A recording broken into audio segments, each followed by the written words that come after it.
ایک وظیفہ اتنا خوبصورت ہے کہ اگر انسان کوئی بندہ اگر چاہتا ہے کہ اس کے رزق میں برکت ہو، اس کے مال میں برکت ہو، اس کی صحت میں برکت ہو، اس کی اولاد میں برکت ہو، اس کے رزق میں کشادگی ہو جائے اور وہ قرضے سے نجات حاصل کر لے، تو وظیفہ بڑا خوبصورت ہے۔ فرماتے استغفر اللہ پڑھا کرے، اپنے گناہوں کی اللہ کی بارگاہ میں توبہ استغفار کیا کرے۔ ام المومن حضرت عائشہ صدیقہ رضی اللہ تعالیٰ عنہ وہ فرماتی کہ سرکار کائنات صلی اللہ تعالی وسلم کی ذات حالانکہ نبیوں پر کسی قسم کا کوئی گناہ نہیں ہوتا، کیونکہ اللہ کے نبی معصوم ہوتے ہیں۔ نبی کریم علیہ الصلوۃ والسلام اس کے باوجود ایک مجلس میں 70 سے لے کر 100 مرتبہ اللہ کی بارگاہ میں توبہ کرتے۔ عائشہ صدیقہ عرض کرتی کہ محبوبہ آپ کے ذمہ تو معاذ اللہ گناہ ہے ہی کوئی نہیں، تو حضرت عائشہ صدیقہ کو سرکار دو عالم صلی اللہ علیہ وسلم نے ارشاد فرمایا کہ اے عائشہ، کیا میں اپنے رب کا شکر گزار بندہ نہ بنوں؟ استغفر اللہ ایک ایسا وظیفہ ہے کہ انسان،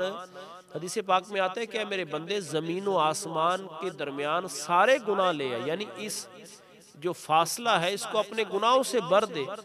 میری بارگاہ میں سچے دل سے آ، ایک مرتبہ آ جا۔ جب تم میری بارگاہ میں سچے دل سے آئے گا تو اللہ تعالیٰ تیرے سارے گناہوں کو معاف کر دے گا۔ اور اللہ کو توبہ استغفار اتنی محبوب ہے کہ اللہ تعالیٰ نیکوکار سے اتنی محبت نہیں کرتا جتنی کہ اپنے گناہوں سے معافی مانگنے والوں سے کرتا۔ اللہ کی بارگاہ میں جھکنے والے، اپنے آپ کو اللہ کی بارگاہ میں پیش کرنے والے کہ یا اللہ میں گناہ گار تھا، مجھ سے خطا ہو گئی ہے، تو درگزر کرنے والا ہے، مالک تو 70 ماؤں سے زیادہ پیار کرنے والا ہے، میری توبہ کو قبول فرما۔ اور توبۃ نصوحہ کے بارے میں علماء نے یہی لکھا کہ جیسے گائے کے تھنوں سے دودھ نکلا ہوا دوبارہ واپس کرنا مشکل ہے، انسان توبہ کرنے کے بعد برائی کی طرف اسی طرح اس کا جانا ناممکن ہو جائے، وہ سچے دل سے اللہ کی بارگاہ میں توبہ کرے۔ ایک بندہ چاہتا ہے کہ اللہ تعالیٰ اس کو جو ہے وہ اولاد کثیر عطا فرمائے، تو فرمائے استغفار کرو۔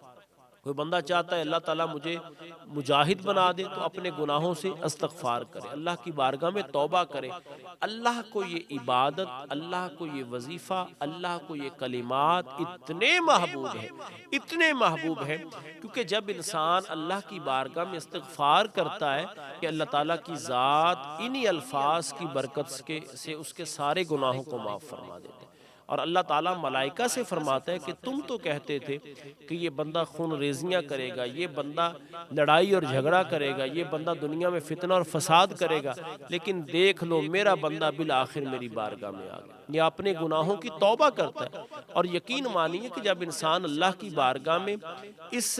دلی عاجزی کے ساتھ جھک جاتا ہے کہ مالک میں گناہ گار صحیح، میں سیاہ کار صحیح، میں تیرا بندہ ہوں، میں خطا کار ہوں، مجھ سے گناہ ہو گیا، مالک مجھے معاف کر دے، مجھے آزمائش سے بچا لے، مجھے سختی سے بچا لے، تو یقیناً بر یقین اللہ تعالیٰ کی ذات وہ بندہ پرور ذات ہے کہ جب انسان دعا کے لیے ہاتھ اٹھاتا ہے اور اپنے توبہ استغفار کرتا ہے تو اللہ تعالیٰ کی ذات اس کے سارے گناہوں کو اپنی رحمت کے بارش کے ساتھ دور فرما دیتا ہے، مٹا دیتا ہے۔ اور بزرگوں نے لکھا کہ جو بندہ صبح تہجد کے وقت نہیں تو نماز عصر کے بعد